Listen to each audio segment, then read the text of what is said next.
Nah, kalau orang selalu menghebat-hebatkan Pak Jokowi, sebenarnya buat saya salah, sesat pikir.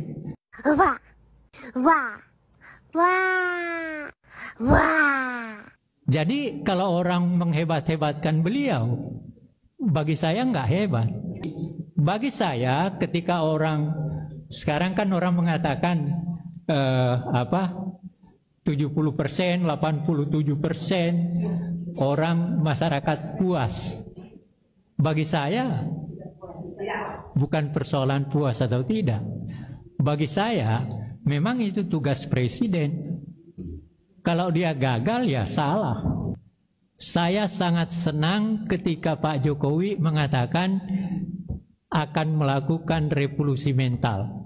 Dan dalam kenyataannya pikiran yang paling gagal selama pemerintahan Pak Jokowi adalah revolusi mental itu. Korupsi terjadi, malah ketua KPK-nya sendiri yang korup. Dan beliau, kebetulan saya nonton di TV, beliau menghitung ada lebih dari 1.000 pejabat yang korup. Itu Pak Jokowi sendiri yang ngomong. Memberikan menteri sekian, gubernur sekian, bupati sekian, dan seterusnya. Megawati, SBY, Surya Paloh melatih anaknya untuk tampil menjadi pemimpin. Jokowi tidak punya alat itu. Dia tidak punya partai. Maka anaknya lewat PDIP kan. Bedanya sebenarnya dengan anaknya Jokowi dengan anak yang lain-lain adalah bahwa Jokowi menaikkan anaknya dengan melompati konstitusi. Bedanya di situ. Sebenarnya apa yang kita hadapi sekarang, ya Anda mau apa? Karena secara konstitusi diterima.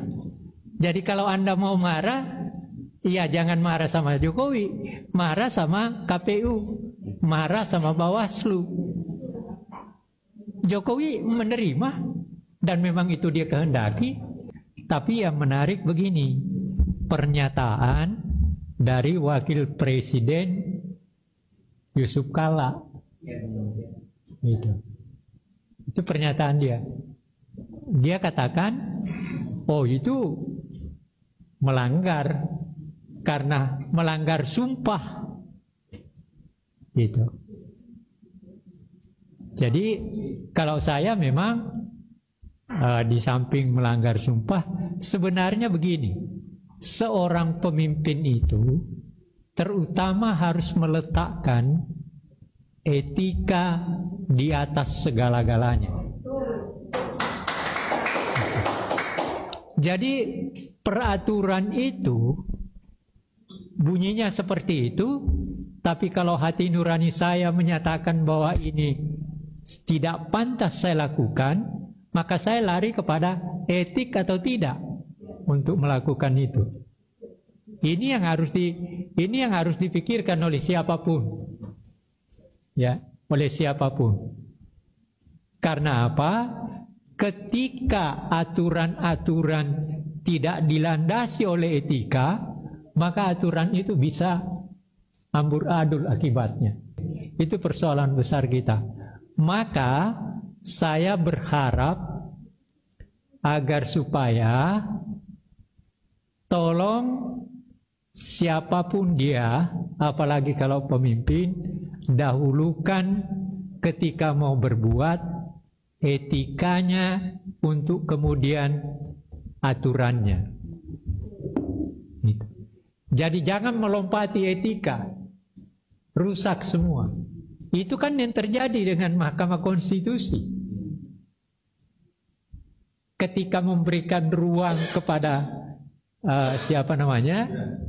Gibran menjadi wakil, yang dilompati sebenarnya bukan hanya aturan, yang dilompati adalah etika. Gitu. Nah, oleh karena itu, saya berharap ke depan siapapun yang tampil sebagai pemimpin, tolong jangan sekedar membaca aturan, tetapi periksa bagaimana seharusnya aturan itu dijalankan dengan landasan etika. Dan ingat, Pancasila adalah etik dalam bernegara.